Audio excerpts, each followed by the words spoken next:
Bienvenidas, bienvenidos a esta tarde efervescente, por lo que escucho, por lo que veo. Nos encanta decir que vuelve el Berta García Jaez, porque ya es un poquito de casa, estuvo con nosotros una tarde inolvidable en febrero del 20, con Mariano Pellús, justamente en un encuentro ahí en el aula y una lectura posterior que fue muy nutritivo para todos, y hoy vuelve pues, 4 años después, con todo lo que ha pasado, con todo lo que nos ha pasado, ¿no? Eso fue justo antes del horror, fue en febrero del 20, y aquí estamos, y es siempre un honor y una alegría recibirla.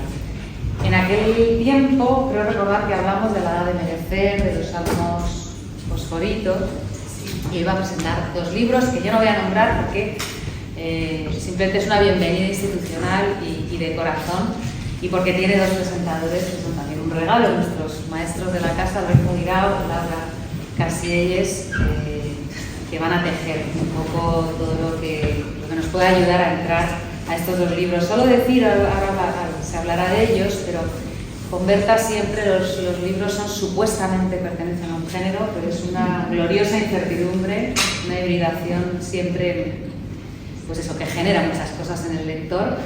Y creo que es una poeta y una poética incuestionablemente audaz, valiente y muy integradora, muy totalizadora, porque se hace desde lo cognoscitivo, desde la cabeza, desde el cuerpo y desde la vida.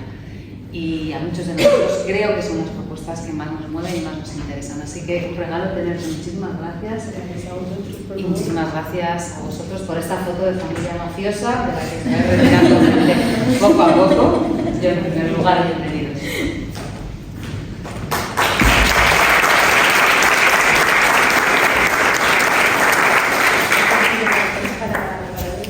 Bueno, la verdad es que ha sido un encuentro un poco improvisado, pero bueno, muy deseado. Tenía muchas ganas de tenerte aquí, Berta. Siempre es complicado hablar de poesía joven, y no solo porque tenemos ya más de 35 años, ¿no? Sino porque hay muchos poetas y muy buenas poetas, ¿no? En nuestro país, pero desde luego sí, creo que hay algunas que no pueden faltar, ¿no? Y entre ellas está Berta García Jaez, así que es una suerte que tengamos hoy aquí. Quería hacer una pequeña introducción a tu trayectoria, Berta, pero justo me ha acordado una anécdota de algo que ocurrió hace un par de años con un alumno que tenía en el taller, Antonio se llama, que me dijo al principio: mira, estoy empezando a leer poesía y tengo 2 libros, uno de ellos es Los salmos fosforitos, de Berta García Jaez. Digo, vale, bueno, genial, lo mismo. Eso, estaba pasando muy bien. Claro, pero llegó un momento, no sé si fue la segunda semana, que me contaba: Alberto, está pasando algo súper extraño, que es que estoy leyendo un segundo libro y no sé si me estoy volviendo loco, pero creo que tienen relación. Y le pregunté que cuál era, y era Trilce, de César Vallejo.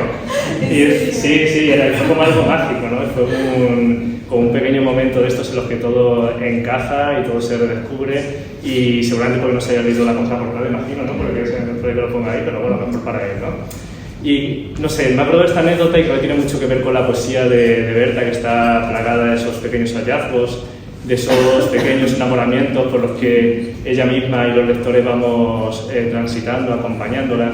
Decíamos antes que parece que los poemas de Berta siempre nos apelan, están esos apóstrofes, está esa comunicación directa, esa intención comunicativa con el lector, ¿no? Para llevarnos por este camino.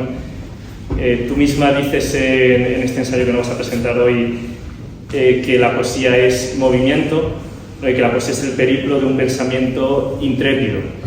Y la obra de Berta tiene mucho de esto, y tiene mucho de obra de trayectoria intrépida, porque ningún libro se parece al anterior, ¿no? Aunque podemos reconocer su voz, es una voz muy potente en todos, pero son libros desde los salmos fosforitos, ¿no? Que comentábamos, que es creo que el libro que más habéis leído, quienes habéis leído a Berta en el taller, que es un libro complejo, es un libro plagado de diálogos, plagado de voces, hasta estos poemas que están recogidos en Corazonada y en poemarios anteriores, que juegan con estos elementos de lo neocursi, ¿no? Creo que lo llamas, o se puede decir así, neocursi, de esa voz con tono infantil que sirve para crear contrastes a la hora de hablar de asuntos más graves, esa postironía que no deja ser una forma de hablar inteligentemente, ¿no? De pensar de manera más inteligente. Pero bueno, nos podemos tirar aquí horas hablando de la obra de Berta porque es riquísima en formas, en fondo y en recursos, ¿no? Y en todo, pero no me quiero enrollar mucho y al final estamos para escucharla, así que voy a unirme a la desbandada por empezar y os dejo ahora.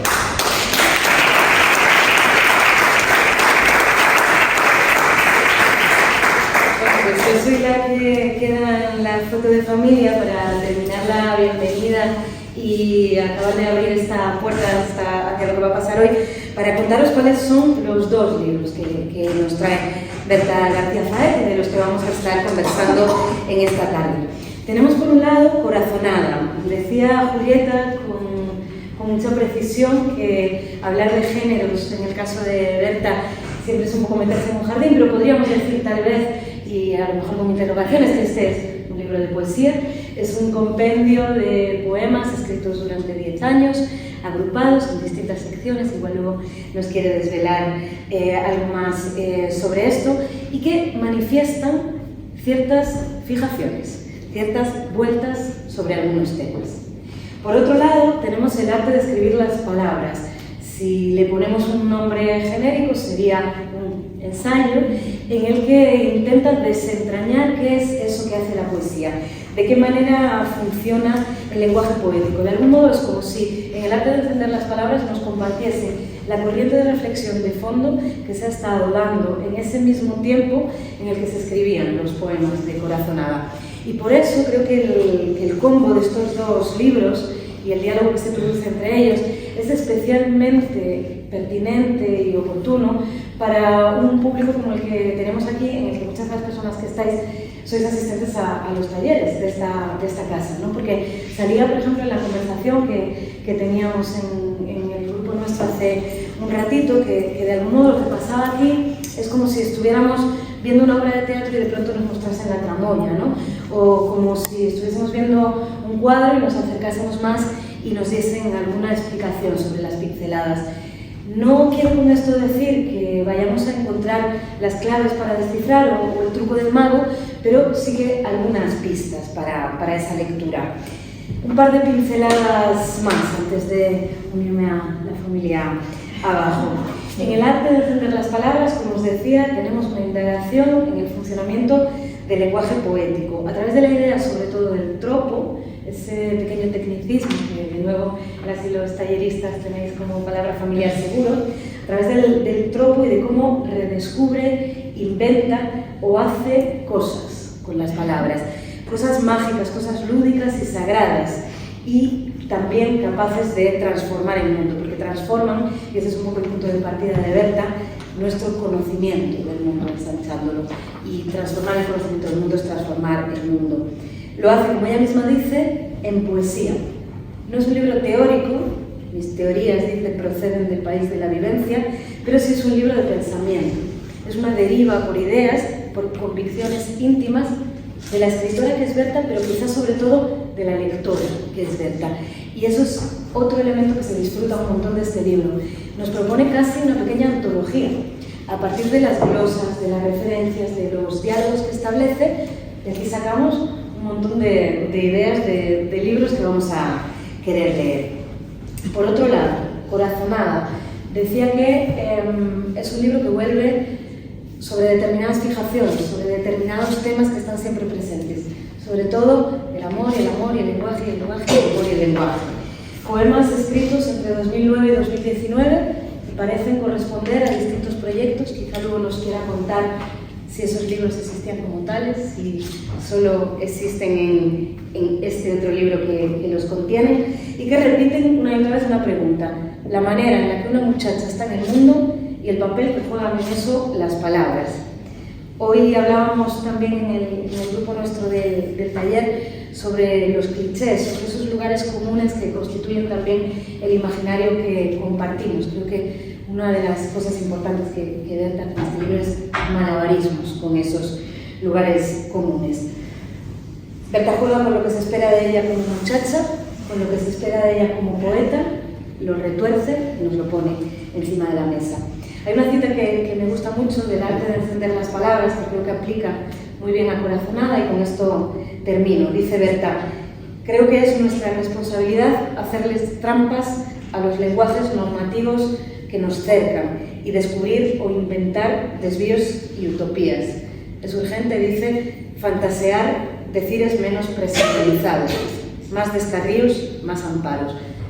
Más allá de los temas de los que se ocupa el libro, para mí eso es también lo que es característico de la forma de escribir de Berta, tan suya y tan generacional, tan inteligente y a la vez tan juguetona, tan explosiva y tan gozosa.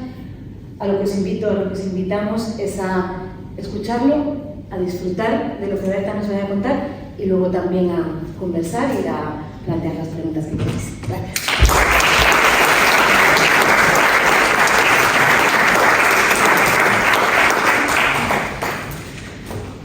Pues no sé por dónde empezar, después de estas presentaciones como tan sucintas pero tan amorosas y tan profundas, con tanto jugo. Muchísimas gracias por la invitación, para mí es un placer volver a estar aquí. Nunca jamás deja de sorprenderme que venga gente a escucharnos, ¿no? Porque, no sé, la atención está muy dispersa y la poesía es una cosa un poquito extraña en este mundo tan complejo y tan capitalista. Así que bueno, lo considero rozando el milagro que estéis aquí, la verdad, para escuchar lo que ellos han dicho y lo que yo voy a decir ahora. Así que nada, empiezo por las gracias. Entonces, pues os puedo contar que estos dos libros han salido casi a la vez, pero la escritura no se ha solapado, sino que más bien una vez tuve armado el libro de poesía, que me costó 2 años armar, ya estaban todos los poemas y casi no los modifiqué, pero tardé mucho tiempo en fabricar la estructura, la trama. Me ponía a organizarlos en un orden, no me funcionaba, en fin, tardé mucho tiempo, mucha energía y una vez lo, digamos, cuajé, al cabo de un mes ya me puse a escribir este libro, que es un ensayo. Pero claro, es un ensayo sobre la escritura de poesía y sobre la lectura. Y claro, hacía apenas un mes que había terminado de producir Corazonada y todavía lo tenía muy en la mente, ¿no? Yo estaba todavía dentro del universo de Corazonada y de hecho podría decir que aún estaba dentro del universo de mi libro anterior, en el que estuve mucho tiempo, que se llama Una pequeña personalidad linda. Por eso, los poemas propios que cito del ensayo suelen ser o de Corazonada o de Una pequeña personalidad linda. También, al ser como los más, digamos, recientes, en general, no a todo el mundo le pasa, pero en general suele pasar que nos sentimos más afines a lo último que hemos escrito, ¿no? Entonces, bueno, eso en cuanto a la temporalidad, a las coincidencias, no coincidencias, creo que tenéis mucha razón en la idea de la tramoya.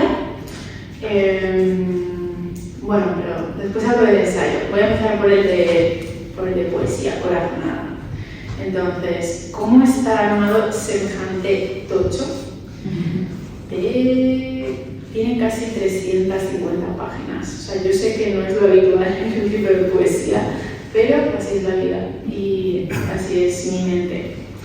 En alguna entrevista o en alguna reseña han dicho que es una recopilación de poemas y en realidad no estoy tan de acuerdo, sino que, como digo, estuve un par de años dándole vueltas a la idea del libro, al concepto, a cómo coser sus distintas partes, y además soy muy obsesiva con la simetría y con los encadenamientos y quería que todo tuviera un cierto sentido, aunque no un sentido total.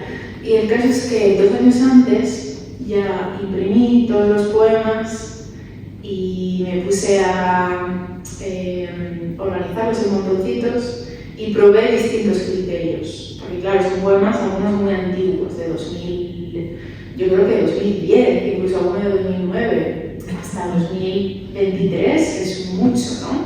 Entonces, primero probé un criterio puramente cronológico, de los más viejos hasta los más jóvenes, y vi que no tenía ningún sentido, porque chirriaba, ¿no? No había una continuidad de estilo. Luego probé el criterio temático, como que dividí todos los poemas que tenía frente a mí impresos en como tres grandes temas, según yo, que eran poemas que reflexionan mucho sobre el lenguaje, poemas que reflexionan mucho sobre el amor y poemas que tienen más que ver con la cuestión del yo, ya sea preguntarse por la subjetividad o ya sea tratar de hacer autorretratos, ¿no? Hay muchos autorretratos en mi poesía en general y en este libro más en particular. Pero tampoco me gustó el criterio temático. En primer lugar, porque es falso que esos sean los temas de los poemas, ¿no? Más bien son como palabras importantes en los poemas. Pero me di cuenta de que los poemas que se supone que eran de pronto eran poemas sobre el lenguaje y sobre el problema del significado. Y me di cuenta de que intentaba hacer un autorretrato y de pronto el poema viraba en un poema de amor. Total, que no encajaba el tema temático. Y bueno, por otro lado, había algo más a nivel intuitivo que me molestaba en realidad, que era que no se tuviera en cuenta, aunque fuera un poquito, el criterio cronológico. Como que yo veo la poesía como una cuestión muy apegada a mi vida biográfica, aunque luego, por supuesto, está transpuesto y hay una elaboración estética, pero sí que están muy ligados los poemas a, digamos, épocas, momentos, lugares, ¿no? Entonces, al final decidí hacer un libro que llamé Transhistórico, que básicamente combina los dos criterios, ¿no? Que es como dividir los poemas en grandes estaciones, lo llamé, por la idea de que la estación me gusta que es tiempo y espacio, es la estación, la primavera, el verano y tal, pero también es como la estación de tren, ¿no? Entonces me gustó esa metáfora y lo dividí en grandes estaciones. Y ponte que la primera estación tiene poemas de 2009 a, me lo invento porque no lo sé de memoria, a 2013, pero ninguno de 2019 entra ahí, ¿no? Mientras que quizás en la tercera estación hay poemas desde 2015 hasta 2020 y no están ordenados cronológicamente, sino que están acotados en esa estación, ¿no? Y bueno, eso me costó muchísimo, ahora suena fácil, pero que yo sintiera que el libro estaba totalmente acabado, ya fijo, me costó mucho, ¿no? Y bueno, lo cual me lleva a comentar una de las ideas que trato en el ensayo, un poquito más oblicuamente, pero quise dejarlo por escrito porque es algo en lo que pienso mucho, la idea del azar, el destino, la contingencia y la necesidad, ¿no? La idea de que cuando uno escribe poesía, si le pone atención, uno es consciente de que el proceso de escritura es muy azaroso. Depende del humor que tienes, lo que has escuchado en la calle, una palabrita que se te cruza, abres el diccionario y ese día te gusta esta palabra. Es muy azaroso, ¿no? Y en el proceso de pensar el poema se van cruzando las ideas, las imágenes de una manera vertiginosa y que parece que no tiene tanto que ver contigo, no tiene tanto que ver con el control, sino se podría decir con la casualidad. Sin embargo, por otro lado, cuando uno acaba el poema, por lo menos yo, aunque creo que le pasa a otra gente, a pesar de que soy consciente de que mi texto es contingente y que es así como podría haber sido de otra manera, una vez está acabado, yo lo siento como totalmente fijo, necesario, y no me gusta que nadie me cambie una coma, me dolería si me cambiaran una palabra, lo siento como un cuerpo prácticamente, ¿no? Como un objeto ya, pues eso, ya pulido, ya totalmente definitivo, ¿no? Y bueno, me parece una paradoja bastante curiosa, ¿no? Pero luego también he estado pensando que eso es en general la vida, ¿no? Que eso pasa siempre. Uno se enamora y ese enamoramiento es totalmente accidental. Estás en esa estación de autobús como podrías estar en la tienda de no sé qué. Es accidental, pero de pronto lo sientes como que tenía que pasar, ¿no? Como que se ha cumplido una especie de prescrito del cosmos o de qué sé yo qué, o de la vida o lo que sea, ¿no? Y eso pasa todo el tiempo. Incluso pasa, según he pensado en los últimos años, aunque aún no he compartido esta idea en público, así que igual es una locura, creo que incluso pasa con la identidad de género y con la identidad visual, ¿no? Cómo está todo muy mezclado, el accidente, haber nacido así, haber nacido aquí, haber tenido estos modelos, haber visto estos programas, todo está construido, ¿no? Todo está construido, pero a la vez uno lo vive como casi una esencia, como no me gustaría que me trataras con el género con el cual yo no me identifico. Sé que es una construcción, pero me dolería que lo trataras como una construcción. Necesito que de hecho lo trates como una esencia, como un destino, o como, sí, pues como algo muy, no sé, muy orgánico, ¿no? Entonces eso en cuanto al libro de Corazonada, que, bueno, no sé si lo habéis leído, ¿alguien lo ha leído? ¿O ha leído alguna parte? Para algo... Bueno, no sé si os pilla totalmente de nuevas o sabéis un poquito algo, pero si me habéis leído anteriormente, como ha dicho Laura, tengo ciertas fijaciones, ¿no?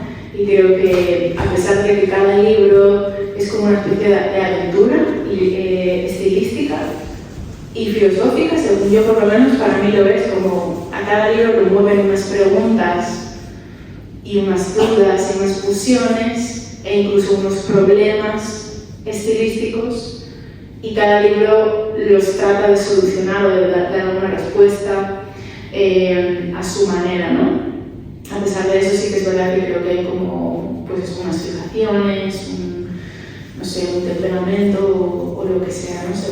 En este libro hablo de que me parece que el estilo es la cuajadura de un temperamento, en el sentido de que yo no escribo lo que quiero, escribo lo que puedo, dentro de las limitaciones de mi inteligencia, mi personalidad, mis traumas, mis sueños y mis capacidades, ¿no? En todo caso, siendo generosos y optimistas, hay días que digo lo contrario, pero hoy voy a tratar de ser optimista.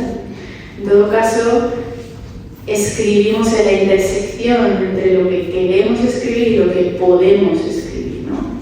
Y en el tema del podemos, en el tema del poder o no poder, ahí es donde entra lo que decía del temperamento, del carácter de cada cual, que se va cuajando en una serie de, si quieres ser un poquito cruel, dirás tics lingüísticos, y si quieres ser más generoso, dirás simplemente su estilo.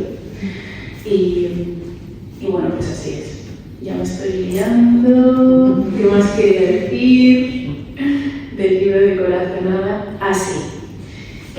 Cada libro anterior es una aventura, unas distintas preguntas, voy investigando. Yo lo vivo como una especie de...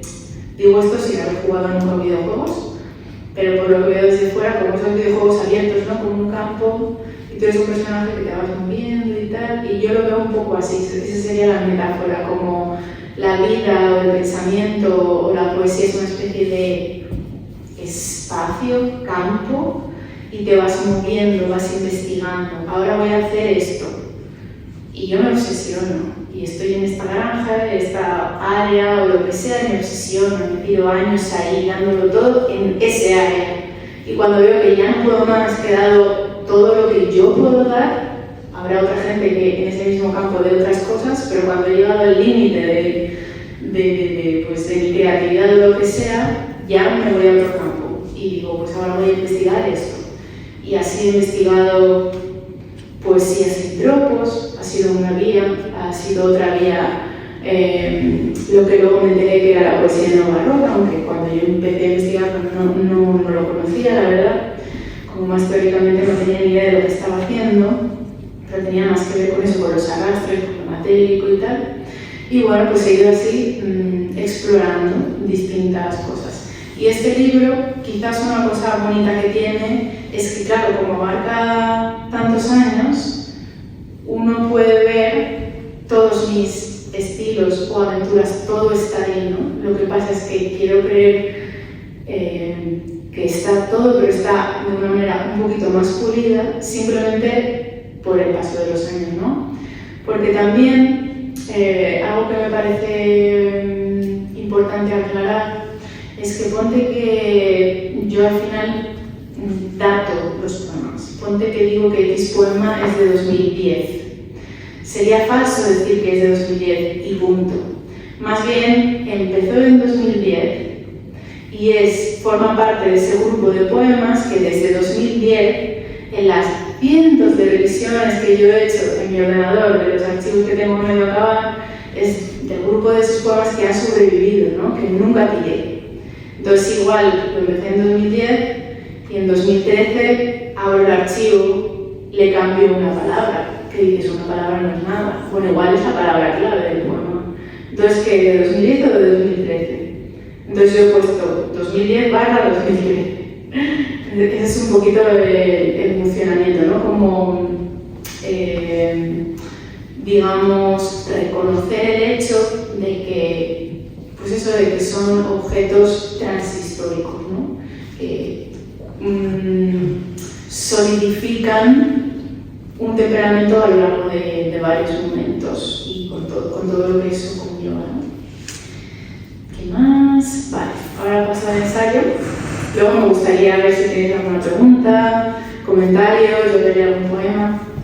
Pero bueno, este ensayo nació como una invitación por parte del editor de Barley, que se llama Alberto Haller, y me vino muy bien porque, claro, yo llevaba años tomando notas, ¿no? Tomando notas de lo que yo pienso, pero también de lo que piensan otros, sobre la poesía, sobre el arte, tomando muchas notas de lectura también, de libros que leo, me impresionan, cojo mi libretita y apunto X idea, X verso, ¿no? O también los apunto mucho al margen de los libros, pero luego con el tiempo cojo los libros que he leído y subrayado y medio que los paso a limpio, o por lo menos una parte de los apuntes los pongo en libretitas. Y claro, se van acumulando en libretitas, tenía un montón.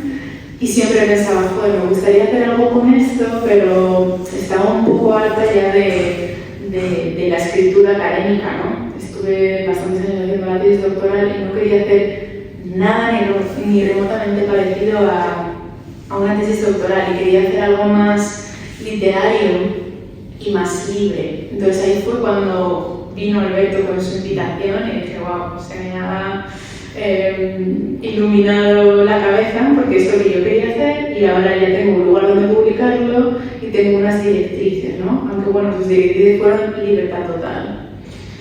Entonces, lo primero que hice fue pasarme realmente muchas semanas releyendo esas libretas y como que llegué a la conclusión de que, digamos, como lectora de poesía y un poquito como escritora, pero sobre todo como lectora, hay como tres grandes temas, de nuevo entre comillas, tres grandes cuestiones que me fascinan, me apasionan y han sido fuente de muchas preguntas y de mucho leer y mucho tratar de entender qué está pasando, ¿no? Y esos tres grandes temas serían la poesía como conocimiento, los vínculos entre la escritura poética o literaria en general y la vida biográfica, que es todo un tema súper polémico, un montón de gente ha escrito sobre esto, todo el tema de la ficción, bla, bla, bla. Bueno, poesía y vida. Y el tercer tema era poesía y política.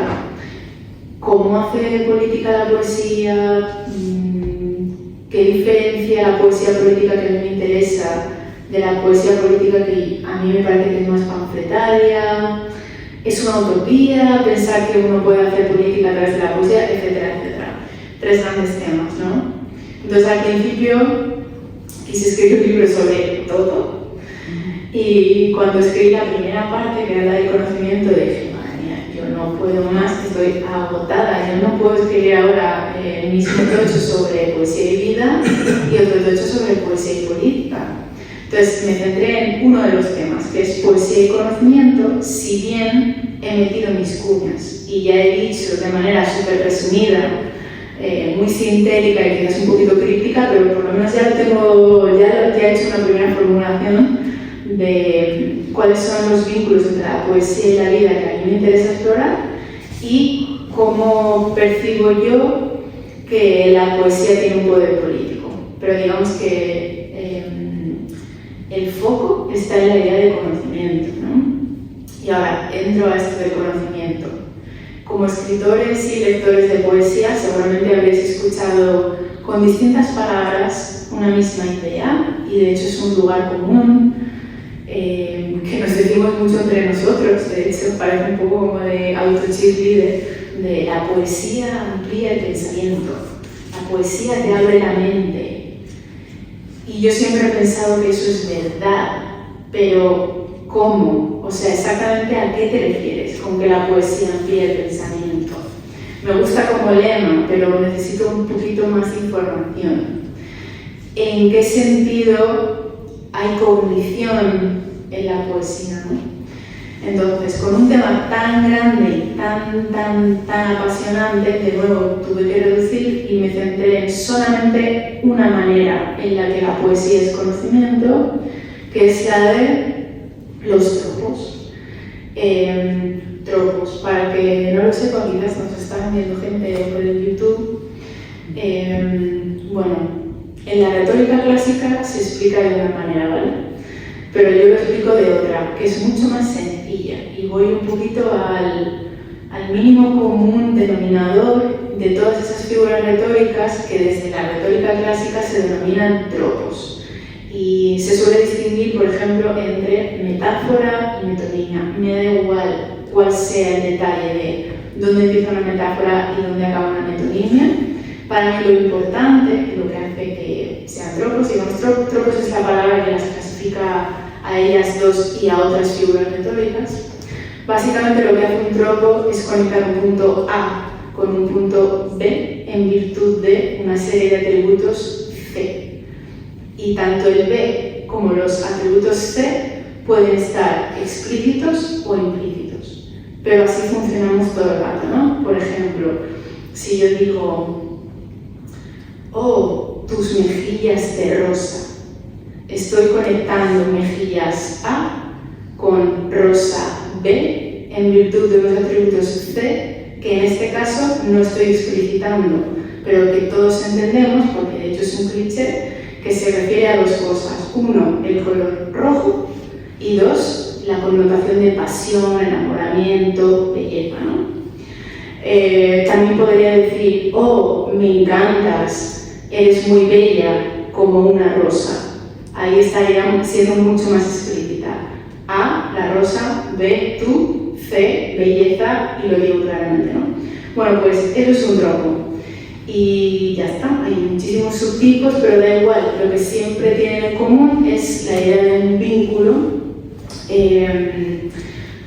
más o menos misterioso, ¿no? Entonces, partiendo de ahí, de esa idea de tropo, hago como una, digamos, clasificación de distintas maneras en las que se puede dar un tropo, y luego me contradigo a mí misma y digo, venga, voy a negar que existan los tropos, pero esa ya es la última parte, ¿vale?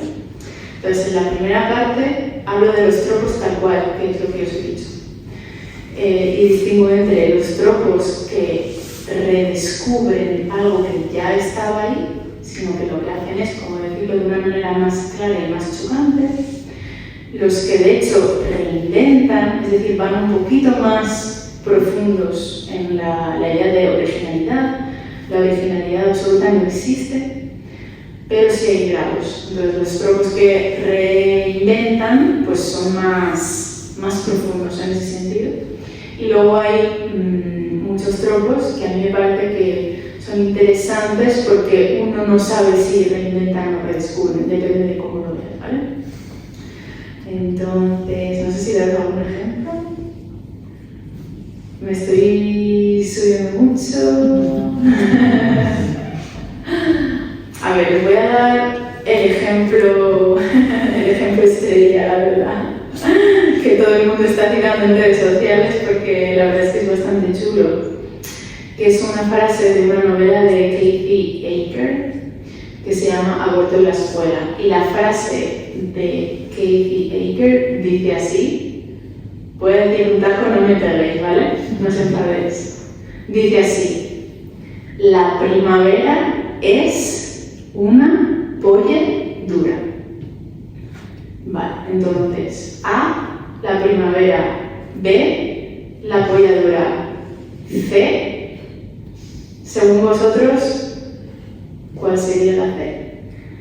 ¿Qué es lo que conecta a la primavera con una apoyadura? La sangre. La sangre, ¿qué sentido? Altera. La sangre altera, exacto. La primavera la sangre altera, ¿no? Entonces, lo que está implícito es la idea de que la primavera, de una manera bastante literal, es como en el hemisferio norte, donde hay estaciones, que no siempre hay estaciones, es como el renacer, ¿no? El renacer de la vida y que se asocia con el renacer de la sexualidad, de la fecundación, de la reproducción, etc. Entonces, el tropo de la primavera es una apoyadura, según yo, es redescubridor, porque todo el mundo sabe que la primavera la sangre altera. Lo que hace Keith Yeager es decirlo de una manera mucho más bruta y mucho más brusca, pero de hecho apela a algo que todos conocemos muy bien, ¿vale? Bueno, ese como redescubridor, el reinventor, os lo dejo que lo descubráis vosotros. Y de los que no se sabe qué, para mí hay algunos ejemplos bonitos en el mundo de las etimologías, en el sentido de que las palabras tienen capas. Entonces, en principio, operamos con la primera capa, pero si rascamos un poquito, nos encontramos con la segunda capa. Y esa segunda capa, depende de cómo lo miremos, podemos pensar que es muy original o que de hecho, obviamente, ya estaba ahí, ¿no? Os doy un ejemplo. La palabra vagina. ¿Sabéis de dónde viene? Vaina, exacto. Entonces, primer nivel, vagina. Una vagina designa una vagina y punto. Segundo nivel, si rascas en su origen etimológico, te das cuenta de que la palabra que designa el sexo femenino, ya desde el principio, desde su propia conceptualización, ya tiene una connotación sexista, porque se supone que la vagina es la vaina que protege al pene, ¿vale? Entonces, ¿os sorprende o no sorprende? Por una parte, sorprende, dices, perdona, incluso la vagina, incluso la palabra vagina tiene que estar teñida de sexismo, pero por otro lado, pues nos sorprende, ¿no? Es como, vale, encaja, o sea, lo entiendo, lo veo por todas partes, ¿no? Entonces, bueno, sería un ejemplo de esos casos de depende de cómo lo mires, te sorprenden o no te sorprenden. Entonces, esa es la primera categoría, los tropos. Luego paso a otra categoría que es los transtropos. Vale, la primera categoría es bastante mental, ¿no? Yo os hago una pregunta que es bastante analítica, ¿no? ¿Qué es lo que une a la primavera y a la apoyadura? Y sabéis la respuesta, y esa respuesta es argumentativa y es racional.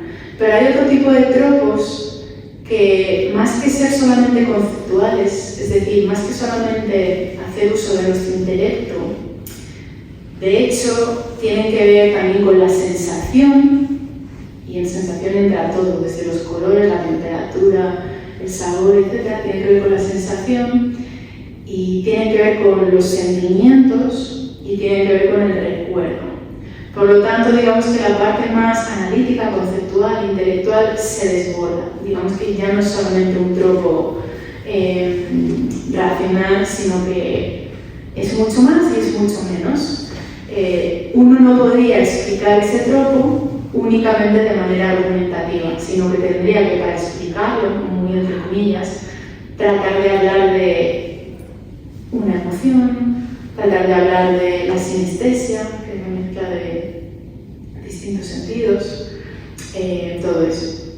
Y aún así, más o menos uno los puede, como digamos, entender, entre comillas. Y la tercera categoría es lo que llamo los tropos, entre interrogativos, signos interrogativos, o también llamados presencias. Y es un poco una categoría que me invento para, de hecho, problematizar la idea de que la poesía tenga que ver con los tropos, ¿no? Voy a un caso personal. En mi poesía aparecen mucho los girasoles, y aparece mucho el alajú, y aparece mucho la estrella de Belén. Una manera de abordarlo sería, ok, ¿qué significa el girasol? ¿A qué remite? ¿Es un tropo de qué? del verano, de la infancia, de Castilla, de tus yayos, de la felicidad? No lo sé. Claro, esa es la cosa, que lo sé y no lo sé. Si tú me dices que el girasol para mí significa eso, me voy a revelar porque voy a decir, no, no significa eso. Pero a la vez sé que tiene que ver con eso. Pero no quisiera racionalizarlo porque va mucho más allá, ¿no? O sea, igual podéis hacer el ejercicio de pensar en vuestra escritura poética y plantearos qué sale siempre en mi poesía, por qué tiendo yo a esto.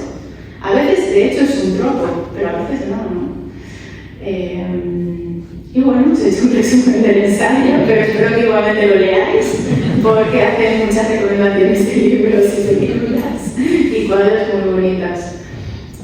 Hablando de lo cual, desde el principio como que trato de dejar claro que hablo de la poesía no en un sentido estricto, no de la poesía como género literario, sino más bien el pensamiento poético, que yo veo que está, por supuesto, presente en la novela, es obvio, está presente en el teatro, pero también está presente en otras artes no lingüísticas, tales como las artes plásticas, la danza, etc. Me parece que el material es distinto, pero en general el pensamiento poético tiene que ver con conectar y con mover y con remover, con conmocionar, etc., ¿no? Todo al final como que es lo mismo.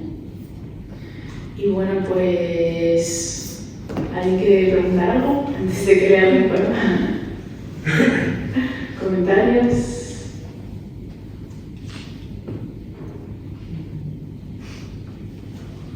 ¿No?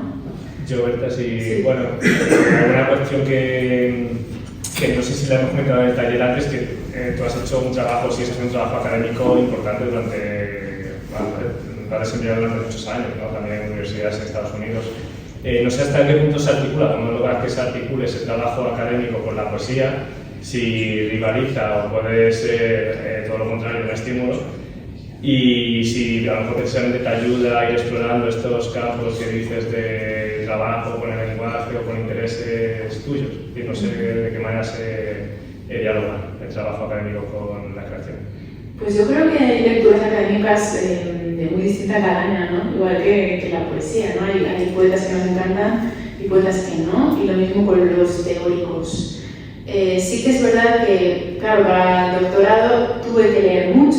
Y al final del libro dije, tuve que leer incluso lo que no quería leer, pero ahora ya lo conozco y no puedo evitar saberlo, ¿no? Pero no, yo no tenía la intención de pelearme o de tratar de refutar a otros teóricos, porque todo lo que digo con otras palabras ya ha sido pensado, ¿no? Pero claro, si yo quisiera ser académica en este ensayo, lo que tendría que haber hecho nada más empezar es una revisión de la literatura. Y decir, Derrida lo plantea así, Barth lo plantea así, y yo lo planteo así, era como es absurdo. Yo no quiero hacer este trabajo, yo quiero hablar de mi movida. Lo que pasa es que por debajo sí que hay un sustrato, ¿no? Y como que me parece que el lector que ya sea friki lo va a poder localizar de una manera más fácil. Y el lector que no sea friki no le aportaría nada que yo dijera, pues mira, es que Jonathan Calvert dice no sé qué, ¿no? O Cristeva dice no sé qué, porque me da igual, ¿no? Bueno, no me da igual, hay teóricos que me gustan mucho y justamente Jonathan Calvert es uno de ellos, y lo cito, al igual que a Barth y a Bachelard, pero hay otros que me ha gustado leerlos, pero no sé, no quiero polemizar, ¿no? Porque también, por ejemplo, pienso en que en la poesía, como en todo grupúsculo, luego hay como una especie de afán peleístico de escuelas.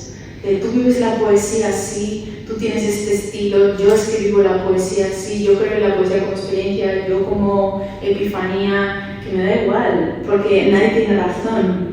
Más bien uno tiende, volviendo a la idea de temperamento, uno escribe como escribe, y ya después te toca el trabajo de pensarlo, compararlo, tratar de dialogar con la gente, pero por eso hablo del tema de las convicciones íntimas, ¿no? O sea, yo tengo una convicción íntima de que mi escritura cuaja mi vida. Pero ¿cómo lo demuestro? Si tú me dices, no, porque la vida es una ficción y la escritura es una construcción y el lenguaje no existe, el lenguaje es un fracaso, es como, vale, pero da igual, quiero decir, yo lo vivo de otra manera. En realidad quizás es un poquito más relativista, ¿no? Como no es una cuestión filosófica, esto no es un tratado de filosofía analítica, ni de ningún tipo de filosofía, ¿no? Más bien mi poesía es un poco una pelea contra la filosofía analítica, contra la idea de que existe una única verdad, una única manera de argumentar, etc., ¿no? Sí que creo mucho en, pues eso, en la idea de que uno hace lo que puede y ya después más o menos que buscas las razones y siempre habrá una grieta entre lo que hay y las razones que tú has encontrado, ¿no? Porque no es lo mismo la racionalización que la existencia o que la realidad, ¿no? Y bueno, creo que te lo he respondido. Vale. Oye, yo quiero hacerte otra pregunta. Sí. ¿Nos puedes explicar un poco más esa conjunción de política y poesía? Ah, vale, sí. Eso aún no lo tengo del todo pensado, sino que me gustaría explorarlo en los próximos años.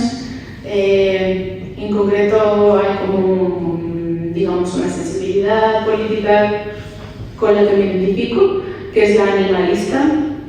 Y bueno, pues eso me queda bastante para entender, para ir hilando bien, ¿no? Pero creo que la poesía como política se puede ver de distintas maneras. Uno puede pensar que tiene que ver con la temática de los poemas, ¿no? Como poemas explícitamente políticos, eso sería una manera. Yo que sé, la poesía revolucionaria de los años 60, etc., o poesía postcolonial, o poesía con temática queer, ¿no? La idea del tema. Y hay otra manera de verlo que me gusta y a la vez me causa una cierta duda. Hay como otra gente que opina que la poesía en sí misma, más allá de su temática, más allá de su estilo, más allá de su vocación, más allá de todo, la poesía en sí misma es política, por un lado, y además es antisistema por otro, ¿no? En este mundo. La idea de que los tiempos de la poesía son los tiempos del improductivo, el porque sí, lo gratuito, versus en la sociedad en la que vivimos, que está totalmente orientada al beneficio, en fin, a la productividad, al ser la mejor versión de ti mismo, etcétera, etcétera, ¿no? Entonces, es una visión que, no sé, no lo tengo del todo claro. Me parecería un poquito autoindulgente pensar que la poesía en sí misma ya hace política y del lado correcto de la historia. Me parece un poco too much. Creo que tenemos que hilar un poco más fino, ¿no? Pero bueno, creo que hay mucho que pensar ahí. O sea, yo como lectora, ya no como escritora, sí que es verdad que mi evolución ideológica, que ha sido tela, tiene muchísimo que ver con la lectura de poesía. Tanto poesía más política como poesía menos política, explícitamente política. Entonces, tendría que ir mucho más fino para intentar entender, oye, cómo he ido evolucionando a través de la lectura de la literatura, voy a decir, no solamente la política, ¿no? No sé, ¿tú cómo lo ves? Bueno, yo es que veo que entre la diferencia que posiblemente entre la poesía social y la poesía política. Porque no estaba diciendo antes, de los años 60, 70, no, de los 60, la poesía de la política, la poesía social, como Gil de Vierma, en fin, ya uno más, ¿no? Que hacía ese tipo de poesía. Digo, es que hoy en día no se encuentra, parece ser, otro tipo de poesía. Poesía política. Que no hay otra. No hay otra. No sé. ¿Por qué no se atreven? No sé si nos atreven, no sé. O sea, por un lado me da la sensación de que ya no estamos en el mundo de la poesía social, ¿no? Que ya, si hiciéramos... No, para nada. Lo digo por el lado de más bien la desilusión y la idea de apocalipsis y la idea que de hecho a mucha gente de izquierdas nos está afectando profundamente la idea de que es la izquierda hoy, ¿no? ¿Dónde está la salida? ¿Hay vida más allá de esto? Entonces creo que va más bien por ahí, ¿no? De que si yo, por ejemplo, leyera en un chaval o chavala de, yo qué sé, de 30 años o de 25, poesía a la manera de Ángela Figaremes, a la que adoro, por cierto, sería como, uff, me causaría ternura, pero no creo que me interpelara, porque ya me parece una visión demasiado inocente. Me parece que hemos pasado cosas horribles desde los 60 hasta hoy y que tenemos que, no sé qué tenemos que hacer, la verdad, no lo sé. Bueno, hemos llegado hasta Podemos. Pero no lo sé. ¿Qué opinas? No, a mí me ha salido un poco de esto, bueno, un apunte, habría una vía intermedia. Yo estoy o sea, creo que la política temática, la vía tematizada y panfletaria está más que explorada, está agostadísima, ¿no? Y he tenido siempre esa fe en el colectivo Alicia Bajo Cero, por cierto, de tu tierra, ¿no? De que es la propia estructura del lenguaje la que cuestiona, si no traslada eso, antes y después de lo temático, la propia forma del lenguaje y la propia el lugar ontológico de quien está detrás no traslada eso, no puede haber nada político, ¿no? Quizá hay una vía intermedia, no lo sé, pero yo te quería preguntar por otra cosa. Me ha llamado la atención, tengo el ensayo a medias, pero en la primera parte que es la que he leído, la primera mitad, por lo menos en una ocasión hablas, y yo creo que estoy convencida que tienes muchísima conciencia académica y como poeta de las limitaciones del lenguaje poético y sin embargo te decantas, y lo has dicho hoy, por lo gozoso, por el posibilismo. Mi pregunta sería, y es más personal que técnica, ¿no? ¿Esto es temperamental o es un convencimiento al que has llegado con tanto leer y tanto trabajar? O sea, me encanta, de decir que es tan lugar común hablar de las limitaciones del lenguaje, yo la primera, ¿no? Que es extraño ver esta celebración de las posibilidades. Pero... Claro, yo creo que en mi caso es más bien la celebración de los no límites del lenguaje poético o del lenguaje cuando hace poesía. Sin embargo, sí que es verdad que tengo serios problemas con otras maneras de usar el lenguaje que para mí tienen que ver con lo argumentativo. Ahí es donde yo veo el límite de la razón humana que acaba siendo tautológica y súper violenta, tanto hacia afuera como consigo misma. Pero para mí el lenguaje de la poesía, que es también el de cierto cine, cierta novela, el lenguaje de la poesía en un sentido amplio, es ese pequeño milagrito de wow, de hecho es que encaja la palabra y la cosa, ¿no? Tuve la desgracia de leer muy joven, y no es que me arrepienta, sino que fue una casualidad, ¿no? Me topé con el libro y lo leí y me hizo mucho daño, y de hecho todavía me lo hace, de leer un libro que se llama Carta de Lord Chandos, de Hofmannsthal. Y también leí en esa época sobre la verdad y mentira en el sentido extraordinario, lo estoy inventando, no me acuerdo, de Nietzsche. Y luego ese libro de Nietzsche como que más me ha salvado porque habla o sea, el lenguaje es horrible, no existe, es todo mentira, pero al final le saca el jugo a la idea de, vale, esto es mentira, creemos bonitas mentiras, ¿no? Pero bueno, el caso es que cuando leí a Hofmannsthal era muy impresionable, muy joven, y me dolió muchísimo y no deja de callarme, ¿eh?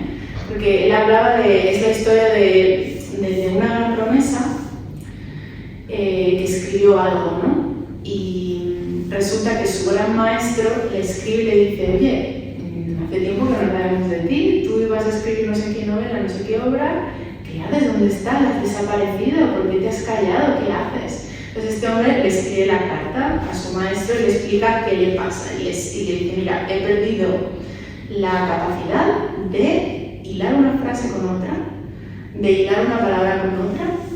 Me parece que dice, las palabras se me deshacen en la boca como hongos podridos.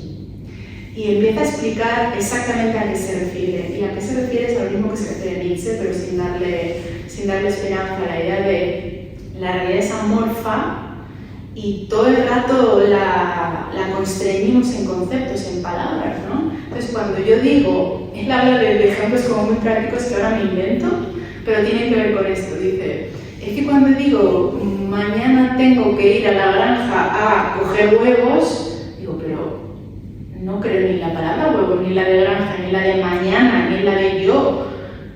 Y empieza ya una especie de espiral de desconfianza ante la palabra, ante la razón humana, ante el sentido de todo, que acaba en una parálisis. Una parálisis de me callo y no hago nada. Es una parálisis del hablar y una parálisis del hacer, ¿no? En ese libro, me ha perseguido durante años. Pero por suerte, igual es algo temperamental, pero también, un poquito más tarde, me topé, cuando intenté leer un poquito de teoría lírica, me topé, o del lenguaje, filosofía del lenguaje, me topé con la idea de Damas Alonso de la motivación parcial del signo lingüístico, ¿no? La idea de que sí, todos sabemos que la palabra árbol no se condice con la existencia del árbol. De lo contrario, no existiría la palabra tree, y la palabra tree no es ni más verdadera ni más falsa que la palabra árbol. Ergo, no hay conexión entre la palabra y la cosa. Ok, todos lo sabemos, pero en poesía, lo cierto es que tanto el poeta como quien lo lee siente que sí. O sea, si tú igual hay gente que lee de otra manera, ¿no? Pero yo y otras gentes con las que he podido conversar de esto, cuando nos enamoramos de un poema, es que de hecho sí que encaja. Y si dices pino y no dices, yo qué sé, sauce y llorón, no es lo mismo. Está cambiando el poema y ya no me gusta. Y es justo tu manera de decir pino, justo tu manera de encajarla en la frase y en el poema, que a mí hace que se me ilumine el cerebro, el corazón y todo, y de pronto veo al pino, te veo a ti, veo todos los pinos, veo el universo con todos sus pinos, y de pronto funciona, ¿no? Igual es como wishful thinking, pero por lo menos así lo siento, ¿no? No sé. Lo que decía también Beckett de fracasar, pero fracasar mejor, ¿no? Toda esa idea yo la respeto, me afecta, me perturba, me ha hecho daño, pero a nivel poético no la comparto, porque sí que creo que en el arte puede haber una especie de pequeño resquicio de sentido, ¿no? Y es en el arte y es en los momentos más álgidos del amor, me parece, que también de pronto encaja. Ese tropo del encajar, ¿no? Que igual es un poquito platónico, pero bueno, da igual. De vez en cuando sucede eso. Igual no sucede tan a menudo, ¿no? Si no estaríamos todo el día leyendo obras maestras y sería un poquito cansado, pero bueno, de vez en cuando sucede. No, pues si te dice regresar, siempre hay que regresar, ¿no? Creo, refiriéndose a esto de la intensidad, que no... Ah, sí, un verso de Open Demand que dice, tuve miedo y me regresé de la locura. Y otro verso que cito junto a este, que es de Ethel Merlin, que dice, vengo de comulgar y estoy en éxtasis. Y para mí la poesía, en su punto álgido, es las dos cosas. Estoy en éxtasis y a la vez he llegado a un punto en el que he tocado la locura. Y justo me estoy regresando, y eso es el poema. No es la locura, es el pasito para atrás después de haberla tocado, ¿no? Y bueno, no sé, me parecen dos versos increíbles y que reflejan muy bellamente lo que para mí es la más alta poesía. Me parece. Pues... los poemas. Venga, voy a leer algunos poemas. No sé cómo iremos de tiempo, pero la verdad que me gustaría escucharos. Estáis como muy atentos. Luego se arrepienten. Perdona, una pregunta. Sí. Es una pregunta. Es que hemos estado debatiendo un poco sobre el título. ¿Corazonadas? Sí, un poco a qué se ve. Genial, me encanta. Pues que habéis debatido. Pues la verdad es que si era una palabra polisémica, si era un adjetivo, si era un sustantivo, si era corazón, nada, o sea, como que había como varias... Oh, esa no se me había ocurrido. Esa no se me había ocurrido. ruido, pero esas dos cosas, el adjetivo y sustantivo, porque es ese tipo de palabras que a mí me enamoran muchísimo, como por ejemplo herida, que es la herida, el sustantivo, y a la vez es el adjetivo, la chica herida, la herida, que a la vez en mi mente calenturienta se convierte en epíteto épico, ella, la herida, ¿no? Entonces para mí corazonada era el sustantivo, la corazonada, la señal, la estrella de Belén, que sale en muchos otros libros, la intuición, la lucecita interior que te guía en el camino, la corazonada, y a la vez ese personaje, ¿no? Hay varios personajes, pero en general suelen ser femeninos, no siempre trasuntos de mí, pero suelen ser femeninos, y es ella, la corazonada. Ella a la que han corazonado ser, que sea que signifique eso, ¿no? ¿Qué significará? ¿Que le han clavado algo en el corazón? ¿Que le han fabricado un corazón? No lo sé. Pero tiene ese rollo para mí como un poquito arcaico, de Felipe, el hermoso. Ella, la corazonada.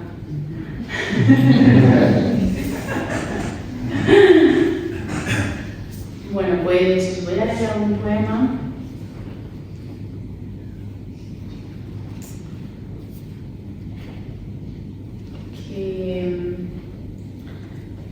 Bueno, os voy a leer un poema que está basado en un cuadro, y el cuadro se llama El escondite y la pintora se llama Laura López Balfa. Lo digo por si lo queréis mirar, tenéis el móvil ahí, porque os puede dar una idea. Y mientras os cuento, una pintora a la que admiro mucho, y este cuadro me pareció increíble, la verdad. Y en ese momento, hace un montón de años, estaba justo en ese momento en el que nace un enamoramiento. Y me parecía que ese cuadro era el enamoramiento, era ese mundo nuevo, con todos sus animalillos, es muy colorido, hay como monstruitos, y nada, me salió este poema,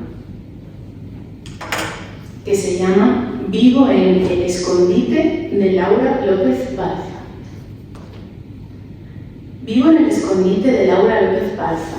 No me drogo. Me arropan los naranjas, los turquesas y los naranjas eléctricos. Los ojos se me desperdigan por las rasposas curvas. Patino a menudo por despliegues, por hojas, y las montañas a menudo se coronan con perfiladas violetas. No me drogo. Vivo en el escondite. ¿Me ves o qué? Te dije que me reconocerías. En el ojal de la oreja traigo frondosidad loca. En el ojal de la rosa traigo síntesis de lenguas, de landscapes y exaltación. En el ojal de mis sentimientos más íntimos traigo horror vacui del bueno. No tengo ansiedad, no tengo problemas, no tengo raíces, pero tengo ramas. ¿Me ves o qué? Llevo un vestido rosa. Los pelos de mis piernas son rosa. Mis rosas son humildes. Si me pongo loca, hago raca, raca, raca, zas, con mi garra y me caso con un pincel. Y juntos, o no, hacemos un lindo morado.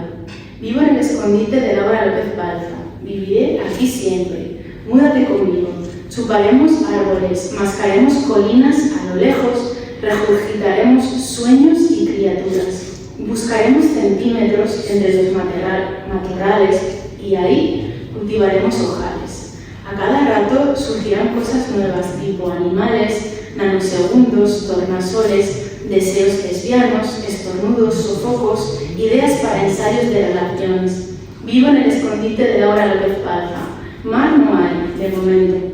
Lo pondrán pronto, seguramente. Tú también puedes vivir aquí, y tus primos, y tus amigos, y tus vecinos, también, si quieres. Lo único que digo es que hay que hacer bastantes rituales para que no resbalen ni los cactus ni los niños. Domar vientos mimados que hacen lo que se les canta, porque nadie les puso límites, pero habrá que ponérselos. Bailar sin límites, rastrillar atléticamente ocasionales brisas grisecillas. Aparte de eso, poco más. Lo único que digo es que hay que estar dispuesto a ser rosa y verde y tener rayas y no comer comida normal. Vivo en el escondite. Ya pusieron los andariveles para saltar de musgo a musgo y regalices para perfumar. Ya pusieron los charcos para pasar de barca a barca y libres y plimpantes hierbajos. Las tormentas son lo máximo, las biélidas menstruan, como es normal, las biélidas viven por siempre, las biélidas son sinceras. Vivo en el escondite de Laura López Barza. Me beso que te dije que me reconocerías. Traigo raposas, regalitos, signos de exclamación. Me alimento de varias espesas que saben a óleo, a fantasía, y las montañas a menudo se coronan con perfiles de violeteras que vienen desde la ciudad única y exclusivamente para respirar aire puro y contarme lo último de lo último y envidiar sin maldad mi enorme, enorme, enorme, enorme pétalo. No me robo. Aquí somos así de normal. Mi padre, por ejemplo, de normal es azul. Mi madre hace fotos de todas y cada una de las briznas que componen a esos seres, mitad comadreja, mitad farza, mitad estribillo. Me beso que hay nubes, corazón no, pero lo que es nubes tengo para dar y vender. Seso no tengo ni nunca tuve, pero no probé. Mi única droga es el amor, el internet, las bromas y la moda de París. Interesante criatura soñadora, dirás. Pues sí, diré. ¿Pero vienes o qué? Diré. No sé, dirás. Decídete, oye, diré. Venga, vale, dirás. ¿Conoces ese poema de Cummings? Diré. No, dirás. Espera que te lo envío, diré. Ok, dirás. ¿Eres Cummings? Dirás. No, ¿y tú? Diré. Maybe, dirás. ¿Y cómo lo sé seguro? Diré. Hazme una pregunta clave, dirás. Ok, a ver, ¿qué prefieres, flores o cowboys? Diré. Te prefiero a ti, dirás. Soy una flor, diré. Voilà, dirás. Me encantan los colores, diré. Se te nota, dirás.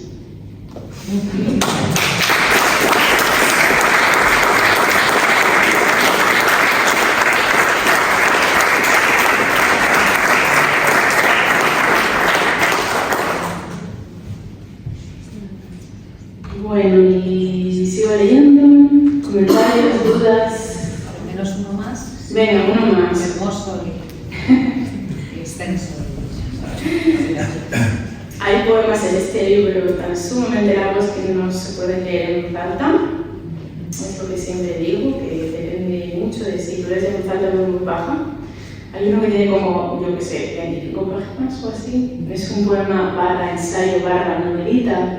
No lo voy a leer, pero quería deciros solamente que surgió cuando me puse a pensar en cierta expresión idiomática, que me pasa muy a menudo, estar hablando, escuchando y digo, pero ¿esto qué significa? Por ejemplo, ayer dije, pintada como una puerta. ¿Cómo que como una puerta? No entiendo. Bueno, total, que hay una expresión que siempre me ha parecido muy extraña, que es X objeto cayó e hizo un ruido sordo. Es como, ¿sordo? Sordo seré yo si no oigo el ruido, pero el ruido no puede ser sordo, ¿no? Entonces, en base a eso, pues me puse a, pues eso, perorar sobre esta expresión idiomática y en medio inventé una historieta de amor y tal.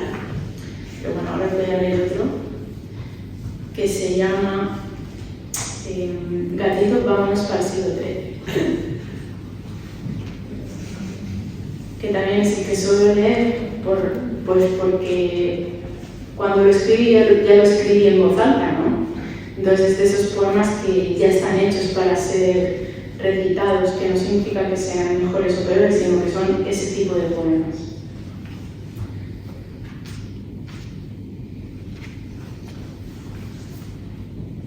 Bueno, se llama Gatito, vámonos para el siglo XIII.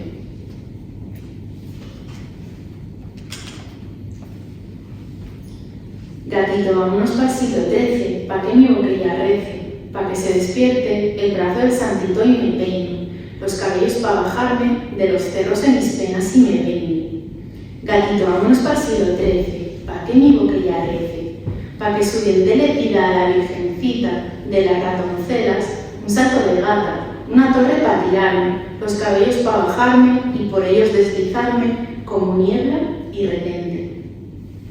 Gatito, vámonos para el siglo XIII, 13 maravedíes, 13 gatitos, 13 preguntas pa' que mi boquilla rece. Y por la girola veo que se mece el deambuleo de mi ronroneo y veo que mi boquilla crece, pa' que se despierte una fe y su crisis y me peine, pa' que se despierte una fe y su crisis y me lleve de la mano aun sangrando el santito y me peine.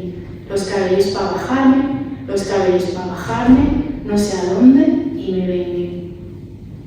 Gatito, vámonos pa' siglo XIII, pa' que mi boquilla rece un blues, pa' que se despierte tú de la sangre de mi hambre y me peine. Un salto de gata, una ratoncera pa' mi alma, una torre pa' tirar por mis cabelluelos y bajarme y deslizarme los colores, de ellos blues como niebla y relente y que me vengue. Ya sin aire, no sé a dónde, quién o qué, no lo sé, pero que me vengue. El blues sabrá, Dios proveerá, niebla o quizás. El blues sabrá, Dios volverá, pa' que mi boquilla rece su rocío de una noche y que un día, un siglo hoy, me encuentre. Dios volverá, pa' que mi boquilla rece.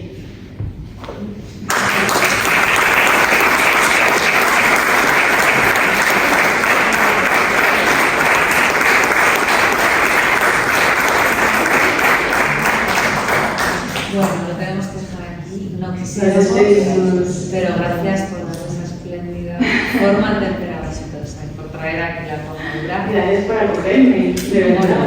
Muchas gracias.